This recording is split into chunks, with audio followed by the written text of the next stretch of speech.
This episode of the podcast is brought to you by Franny's Pharmacy. Now more than ever, it's important that our society focuses more on our mental and physical health. At Franny's Pharmacy, the team is committed to their community's need of being happy, healthy, and stress-free. Come learn how Franny's Pharmacy can assist you in a clean, professional environment with their expert bud tenders that are excited to educate you about the benefits of their lab-tested, DEA-certified CBD products. Franny's Pharmacy also offers wholesale and franchise opportunities. Visit their website at frannysPharmacy.com, and that's pharmacy with an F, and use the promo code CannaConnect10 for an exclusive Cannabinoid Connect discount. Again, that's Franny's Pharmacy with an F.com and use the promo code CannaConnect10 for an exclusive Cannabinoid Connect discount. Franny's Pharmacy, putting the farm back into pharmacy. This episode of the podcast is brought to you by Canna Health. Hey cannabis consumers, have you ever consumed a cannabis product thinking it'll make you feel a certain way, but then it doesn't? Don't you wish you had a clear understanding of your own DNA so that you could make informed decisions about what type of cannabis products interact best with your system? Well, now you can with EndoDNA. EndoDNA is a simple DNA test that maps your entire endocannabinoid system and then matches that summary with a specific cannabinoid ratio and terpene profile that best aligns with your unique genotype. Imagine being armed with personal information when visiting a dispensary. You'll have the knowledge and power and capability to purchase products that best align with your genotype. Visit their website to purchase the EndoDNA Collection Kit and Endo Decoded Report at endodna.com/products and use the promo code CONNECT15 for a 20% discount. Again, that's endodna.com/products and use the promo code CONNECT15 for a 20% discount. The future of cannabinoid therapeutics is here with EndoDNA.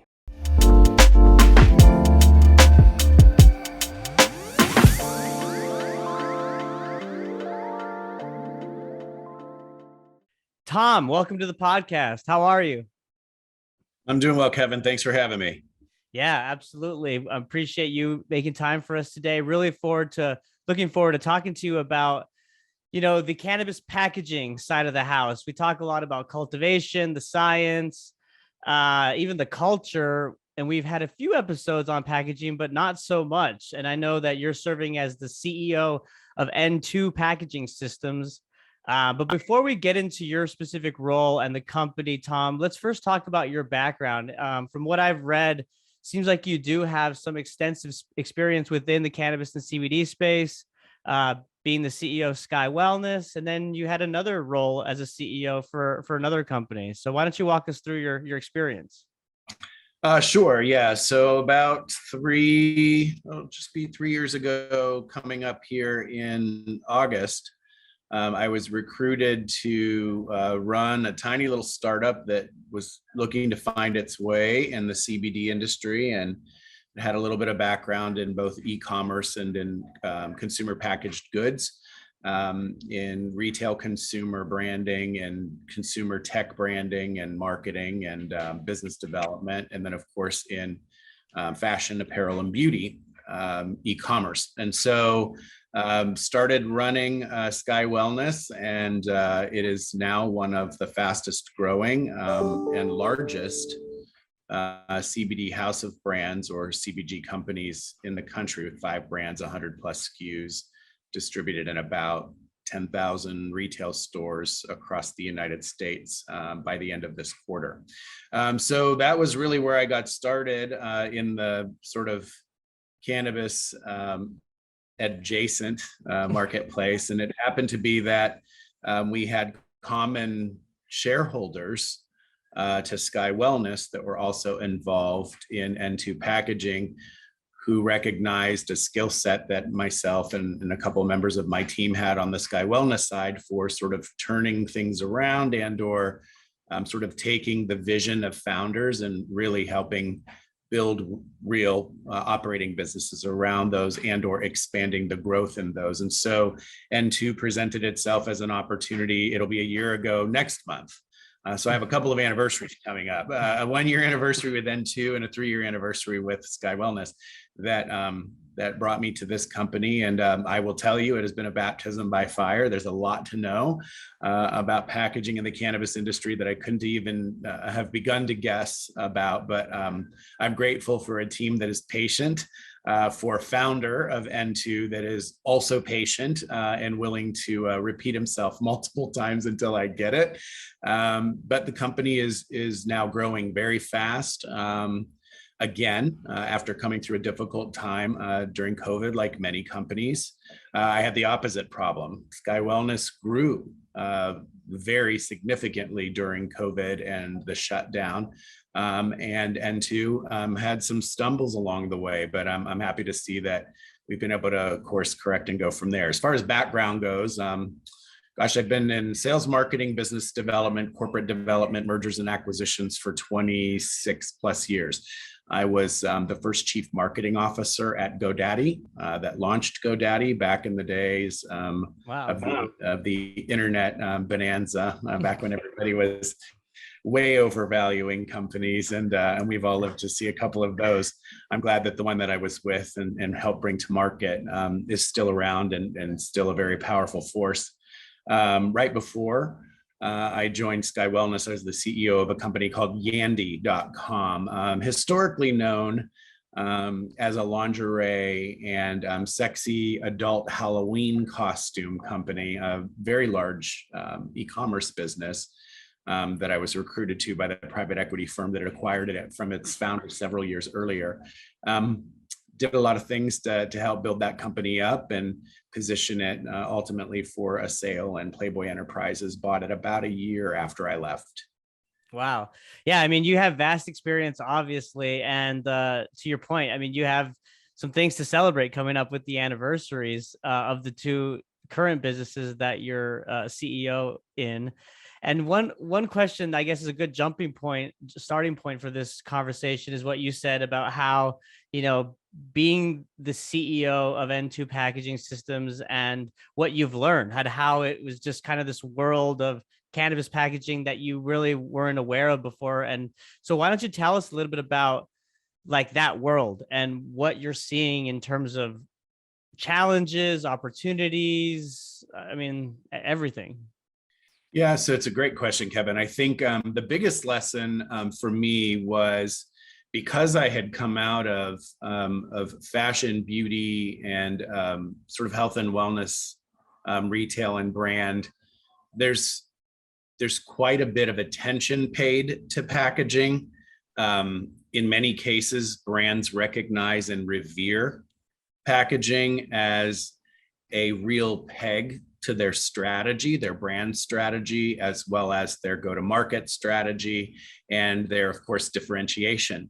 Yeah, Tiffany's is a great example of that, right? I mean, with their box and that whole experience.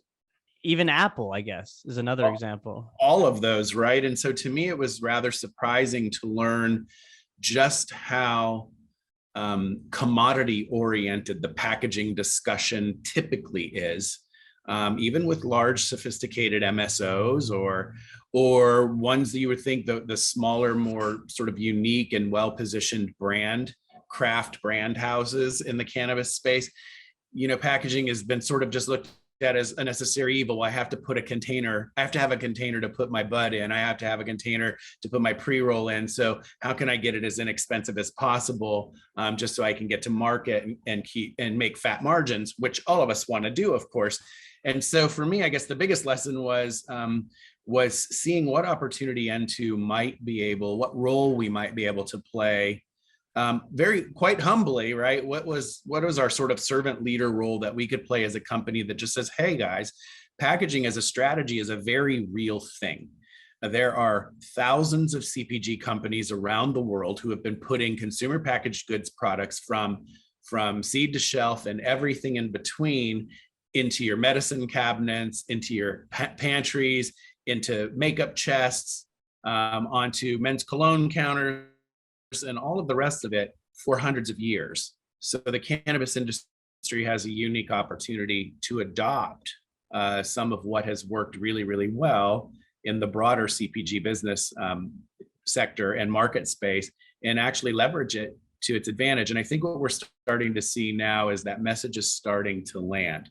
Packaging as a strategy is something that I talk about a lot in the media. I talk about it a lot when we speak at industry events, whether industry is cannabis industry events or packaging industry events. And so I feel like we're starting to, some of the tone deafness is starting to go away, and people are starting to pay more attention to it. That's great to hear. I mean, I'm sure that's encouraging from your position for sure. What are some innovations that you're seeing in the packaging space? I mean, you talk about using packaging as a strategic, tool and a differentiator. So are there some examples of some innovations that you've seen? I mean, of course, this would be the best opportunity to brag about the babies we've created, right? Yeah. Internally, which is our toucan with N2 nitro inside. I mean, look, we're in an industry that has used very pedestrian packaging delivery since the beginning. Plastic bags, turkey bags, Mylar bags, glass jars, paper buckets, you name it. And so all of those are important. All of those are useful. There is a space and a place, I say, on every shelf with every retail outlet for everything. But what we've done over the last 9 years is created a hermetically sealed nitrogen infused tin plate metal can solution, largely around, built around sort of three very key principles to the business, our business. The first is sustainability. 85+% of our products are made from and sourced from recycled, recyclable, or repurposable materials. And by the end of 2023, we will be 100% recycled, recyclable, repurposable, biodegradable, and compostable. That's important to us because the founder of N2, Scott Martin, has always sort of just grown up in the ethos. And by the way, he's my generation. So he's not a millennial. He's not younger than that. And I'm Gen X, right on the tail end of it. Has always just believed in, we have an opportunity in the cannabis industry to do better. So sustainability has been sort of an underpinning of what we do. But the other sort of key components of what the toucan with N2 nitro inside does is it also protects the profit margin and the product, and creates better consumer experience for the brands, the cultivators, of the MSOs that we work with. Because the number one killer of really good bud, pre-roll, or flower product is oxygen, and number two is light. Mm-hmm. And when you expose cannabis to oxygen and light, you lose terpene value, you lose flavor profile, you lose efficacy of the product, and so forth. By nitrogen infusing the cans that we do, we reduce the issue or eliminate the issue of permeability, right? Glass jars and plastic. Terpenes leach and can also dissipate over time. Not only is leaching a bad thing for creating toxic gases and other bad byproducts that can be harmful to consumers, but it also just sort of takes the impact and diminishes it and reduces it. But equally important is the reduction of light and oxygen hitting these products will also dry them out, creates a net weight mass or a water stability issue in the product, which affects its freshness. All of these things that are core components and important to consumers. So for us, the innovation has been sort of taking a look at how we've seen other kinds of goods, whether it's been snack foods or tennis balls or other things that have been nitrogen infused and nitrogen packaged, and applying them to this industry in a unique way. And so that's what's earned us 24 patents around the world and a few accolades in the industry, which we're proud of. I'm glad you touched on that, because I was going to ask you your R&D process for that, like why liquid nitrogen technology for this? And you touched on it. You looked at other, snackable goods or even tennis balls, and you've seen, I guess, the efficacy there, and you kind of cherry pick best practices from those processes and applied them to cannabis. That's 100% what we did. I mean, I don't think they're terribly anymore. I don't think there are super new ideas as much as there are new applications of ideas that have worked well in other places. I mean, you use Apple as an example of a company that really understands packaging. But what Apple really understood more than anything was there's technology that exists in the world, whether it's mobile device technology or it's, sort of play and entertainment technology and all that existed for decades before Apple ever got into the business of doing anything other than creating Macs. And all they did was simply do it better and then package it in a more appealing way in order to deliver a consumer experience. And so that's frankly how we think of our company's role in the cannabis industry is, let's just take ideas that have worked really well in other sectors that we're very familiar with in our daily lives, that we've been touched by or that we've experienced, and let's apply them to this industry and see what works, see what doesn't, vote off the island the stuff that doesn't stick and that doesn't create good opportunity and good outcomes for consumers and or the retailers that are selling to them. And then the ones that do, let's just keep refining those and making them better. Yeah, that makes so much sense. And you hit the nail on the head when you use the word experience when it comes to Apple's packaging. Because when I know it is an experience, it's like, the unveil of your new phone and grabbing that little flap from the plastic on top that shows the new phone, right? I mean, it's an experience that's unique like anything else. And if you can hone in on that for your particular brand, I can see that there's a lot of benefit. I want to go on one term that you use, and I'm unfamiliar with it, and I didn't know this. So I want to back up. And you were talking about, I think you said leaching of the terpenes. Yes. So what does that mean? And then you mentioned like it could be harmful. So what? Yeah, tell us about that. So terpene leaching is something that most cannabis operators and cultivators understand. And what that means is basically over time, if you expose and we learned a lot about this, of course, in the CBD business that I also run. If you leave anything with a cannabinoid in it of any kind, on the THC side or on the CBD side, in a device, a glass jar, a plastic bag, or what have you, and it's exposed to light, to heat, or to oxygen over time, it begins to diminish the moisture content of whatever the product is that's in the container, and it begins to extract the other components that either flavor that product or create the aroma of the product or what have you, and those are terpenes. And what we've learned over scientific study after scientific study over the years is that terpenes are most affected in terms of leaching in plastic packaging devices, more than there are anywhere else, including glass. There's no leaching in metal because in metal, everything is self-contained. It's a non-porous environment. So wherever there's porosity, there is the risk of leaching. What we've also learned is when you expose light and oxygen into a device that can leach, a container that can leach, what happens is the mixture of those things begin to create noxious or toxic gases. It's one of the reasons why you'll often hear Kevin, and of course the bottled water lobby would come after me with my head on a stick in this, but it is part of the reason why you have so many people who are very, very active in using water devices that are metal lined because of carriers that are glass lined. Is it because of microplastics? So there's microplastics, there's microbial growth that happens in plastic also, which is a whole nother thing we haven't talked about, but the leaching effect of the BPA elements and phthalates and everything else seeping into what's inside the container can be toxic to the human body.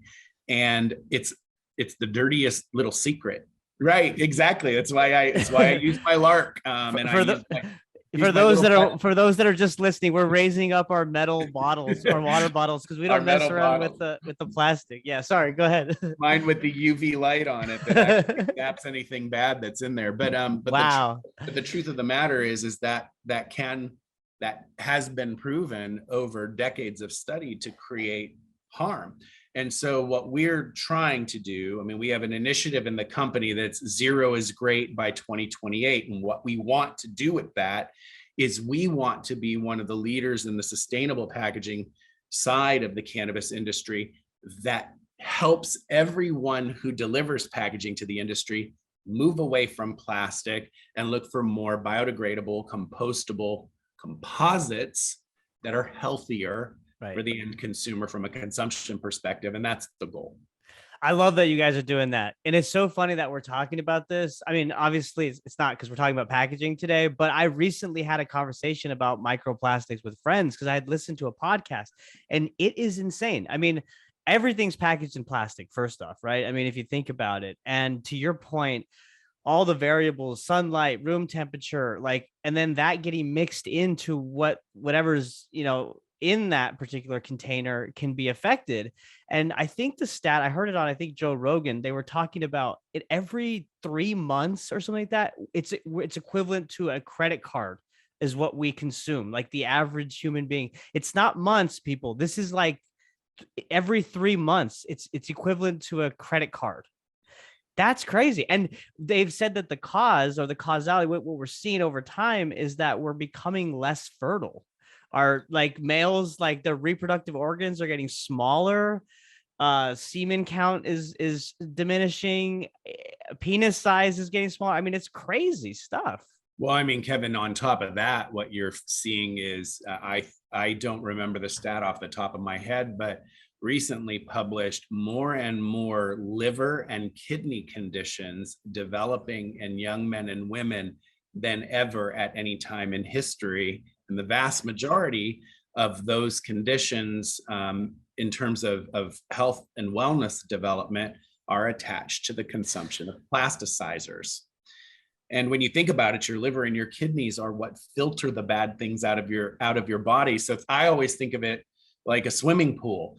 If the filter is clogged with stuff and you don't empty the filter, you're going to continue to accumulate the debris in your body. Well, if your kidneys and liver are going unattended, I mean, I do a liver cleanse once every 6 to 8 weeks, whether I need it or not, just because you don't know how much exposure there is to your body based on things outside of, I know I don't drink bottled water, but I can't avoid plastic 100% of the time. My toothpaste is in it, right? Like everything we use is in plastic. And so my hope is that over time we just get smarter and better. Not about, I don't want to run around and say, plastic is evil and it is the root of all evil. It is just that if you can replace it with man-made composite or even natural-based composite of other sorts and types, you should try.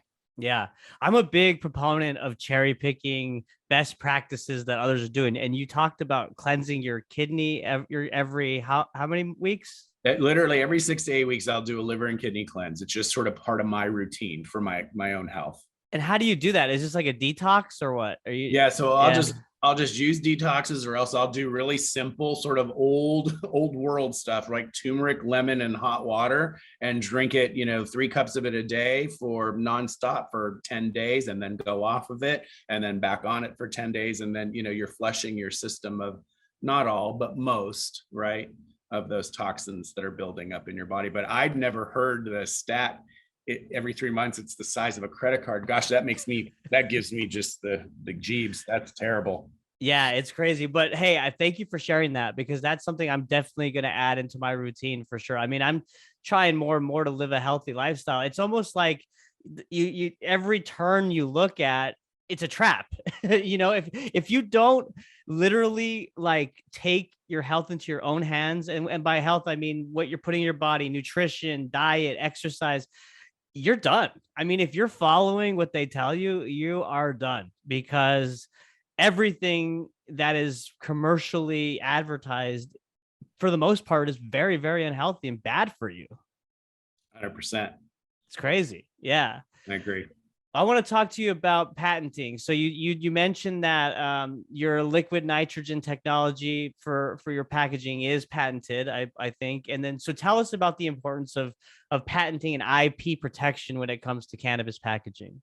Well, one of the early lean-in positions that the founder of N2 understood would become a regulated and compliance requirement by either the federal government or state governments, whoever was going to land the plane on who gets to own, who gets a license or not in the cannabis space, was around child-resistant senior accessible lid devices, right? So we went in and designed and engineered a number of different lid devices that could be used on food grade cans, because that's our bias in terms of the device that we package or that we sell, that our customers package their product in. But the CR child resistant lid was one that we started leaning into our IP strategy and approach on very, very early. And that is the technology that we've been awarded and have successfully defended our patents against in multiple countries around the world.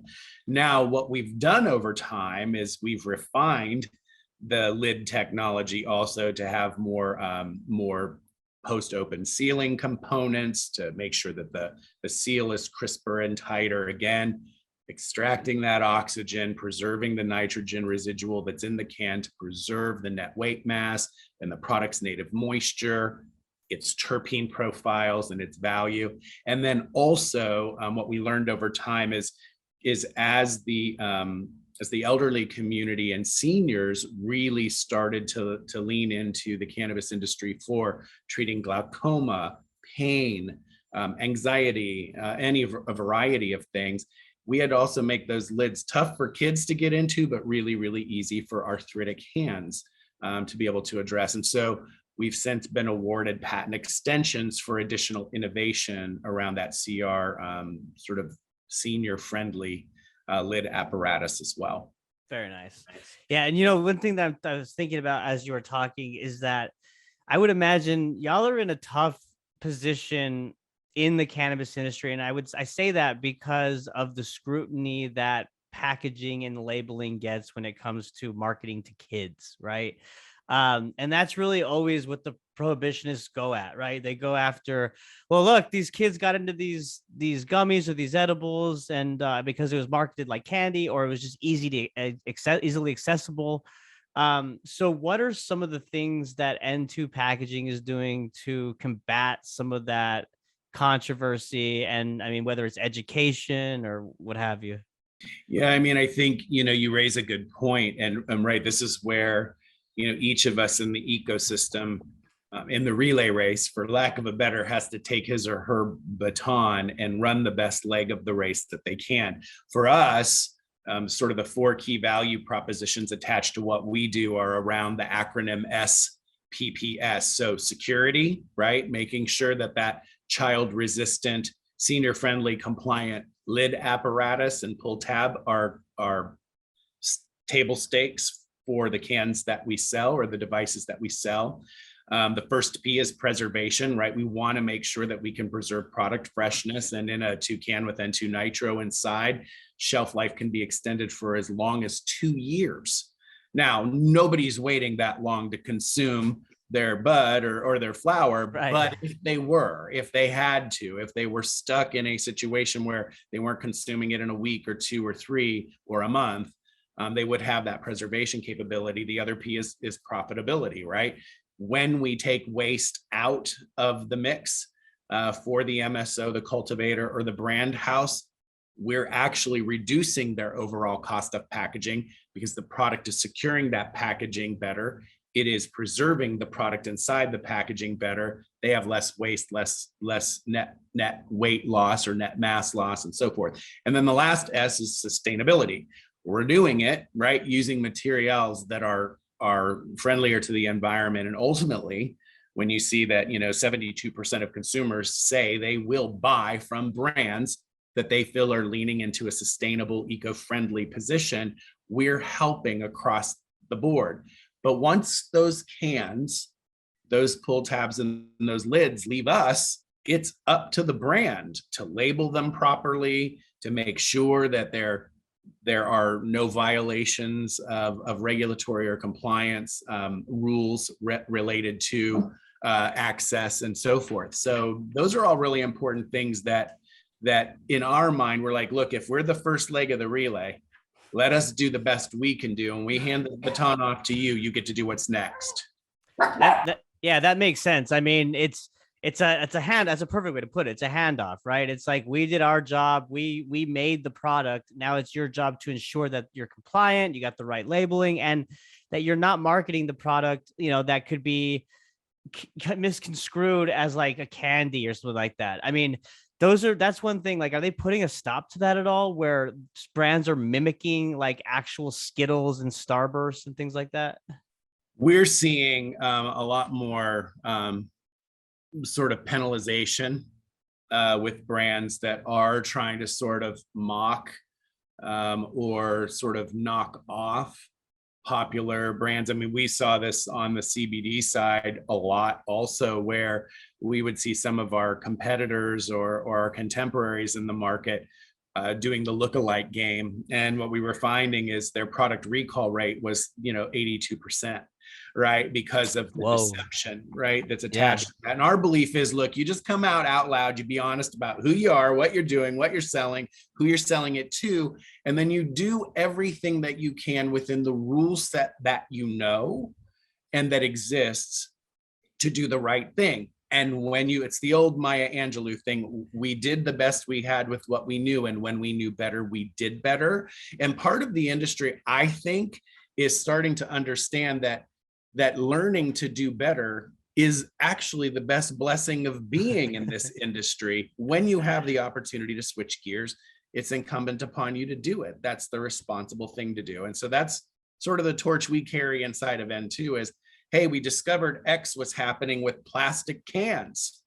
So we started going through deep science on it. And we're like, we're not going to be in the plastic can business beyond the end of this year, because we recognize what it does, long range, what harm it could be causing. And while I'm not the brand that's selling you your favorite, purple Kush, right, Kevin, I'm partly responsible for delivering the right thing to you the right way that is good for you as an end consumer. And we don't want to participate in that. Yeah, I love that you guys lead with that. And how awesome would it be if, the cannabis industry, specifically N2 packaging, really led that charge to get, manufacturers and people, producing products to not use plastics anymore. Like, what a game changer that would be. And I say it before and I've said it again, cannabis is such a unique opportunity right now because it's a new industry. So there's things that we can implement that can be done the right way and not the traditional ways that we've done in the past. Kevin, you raise a good point, and this is a conversation I have with my senior leadership team all the time internally, and that is around the idea of this is an industry that's so young, that's so nascent. It has the opportunity to do all the things right out of the gate that CPG companies, food companies, beverage companies for decades did the wrong way and had to learn. We get to do it a different way from step one, as opposed to we're 10 steps in. Now we have to go reverse everything and go the other direction. That's why I think this sort of call to arms about, zero is great by 2028. I think it's possible. I really do think that with full supply chains and the disruption that comes from all of that, we give ourselves a half a dozen years to plan for something better. Yep. And to begin pivoting our models. All of us will do better because the tide will raise all the boats and everyone who's participating will be more responsible. And you said, and I love this, yeah, sure, we would love to lead the charge, but look, we're just one group. So, like we belong to the Sustainable Cannabis Coalition, the Sustainable Packaging Coalition, each have other agendas, separate from one another, but the common thread is sustainability, right? I think our call to action to anybody that we see in the packaging industry, including our competitors, is let's get on board. Let's lock arms with each other. Hey, big MSOs, hey, Cresco, hey, Trulieve, all the things you guys are doing to sort of lead a better story, to create a better outcome for consumers. Let's all link together and do it together, so that every part of the ecosystem is responsible for carrying that baton as far as he or she is responsible for it. That's our goal.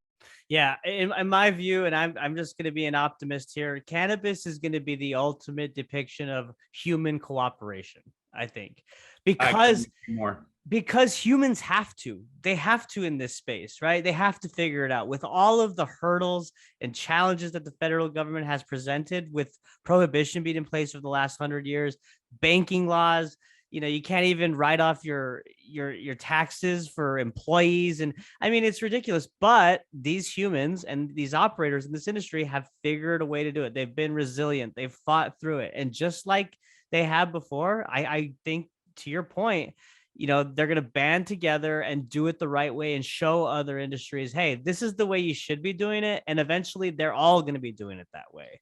Well, I mean, you asked earlier, Tom, what do you think the challenges or the opportunities are in the industry? And you just nailed one of the two that I think are two of the biggest, and that's banking and marketing, right? Legitimizing the industry through fair and equitable banking relationships that allow good businesses to conduct commerce responsibly is what significantly diminishes black market practices and bad actor proliferation. I mean, we've seen it happen in alcohol and tobacco and every other kind of thing known to God and man. But when you bring industries into the light, there's no reason for them to hang out in the dark, right? Nobody's hanging in a dark alley if it's okay for them to do what they do out loud. Right. And then trusting, the whole marketing thing is just, it's so, I don't know, as a marketer, it's a silly thing to me, but I also understand it. But I mean, millennials are arguably the prototype, right? For cannabis from onset, as far as customers go. Right. They trust social media as a core source for curating what they want in their lives and for in their minds and in their bodies. And the restrictive nature of cannabis marketing in social media environments and digital environments, I think, is keeping credible players from bringing their goods and offerings to the consumer who wants them. So they go and look for love in all the wrong places, right? And so, like, if we could let's just make it okay to have a real banking relationship for the not ne'er-do-wells, but the legit folks. The ne'er-do-wells are going to sort themselves out in the laundry anyways.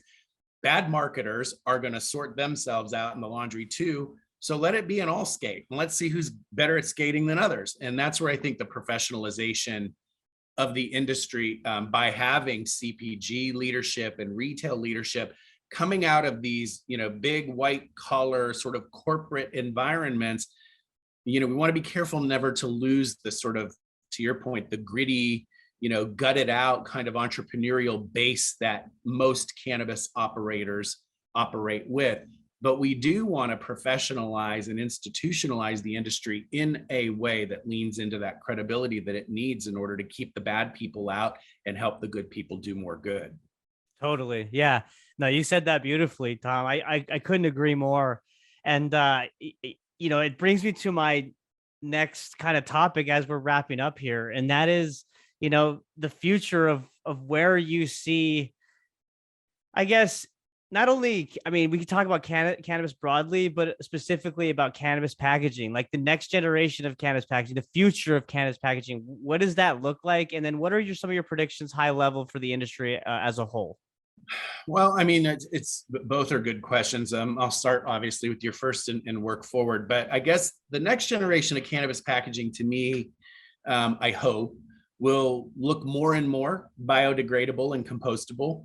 It will look more and more green, right? Green packaging is going to be a thing, whether producers think they want to invest in it or not, because consumers are demanding it.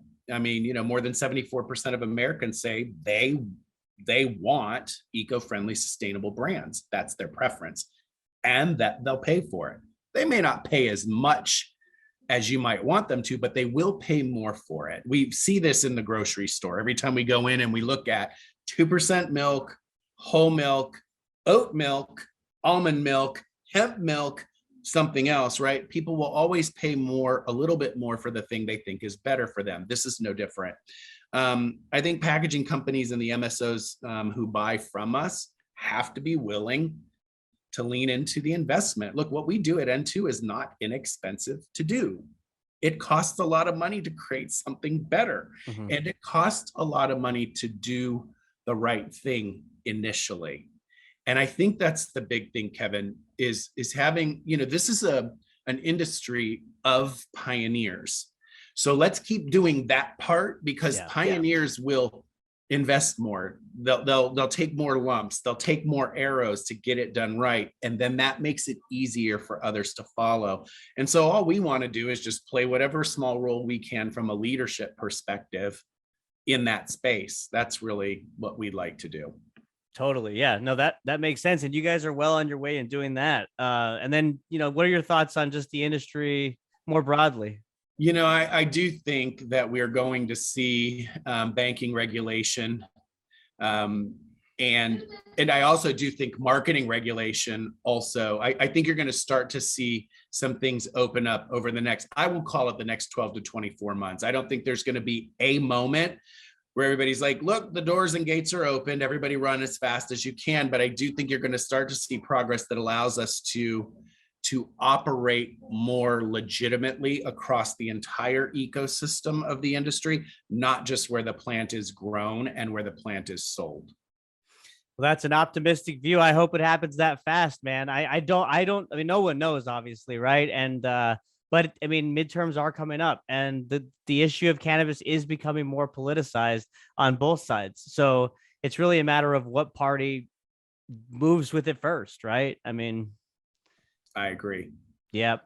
I think you are going to start seeing a little bit more welcoming of what needs to happen across the spectrum, across the aisle. I don't think this is going to be a single party issue anymore in terms of who's for or who's against, because I think ultimately when we see commerce, when we see consumers driving demand in masses, whether they're looking for change in public safety and first responder policy, right? School safety and other things. We've all watched what's been going on in the news the last month and a half with shootings, more mass shootings and gun control and all these things.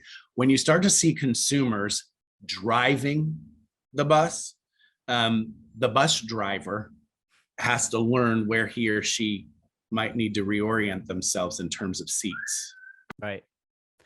That's very well said, sir. Well, I want to give you an opportunity. Where can people find y'all's website, social media, if they want to learn more about N2 packaging and all the great, things you're doing around sustainability? Well, thanks for asking, Kevin. So the website is n2pack.com. So n2pack.com. And you can follow us on LinkedIn is where we do most of our work, as N2 Packaging on LinkedIn. Awesome. Thom, I really enjoyed talking with you. You have a lot of great experience and insights in this space and would love to have you on in the future as the industry continues to evolve, man. Let's keep in touch. Totally appreciate it. Thanks for having us. Of course. Yes. And thank you all for listening. Until next time. Bye.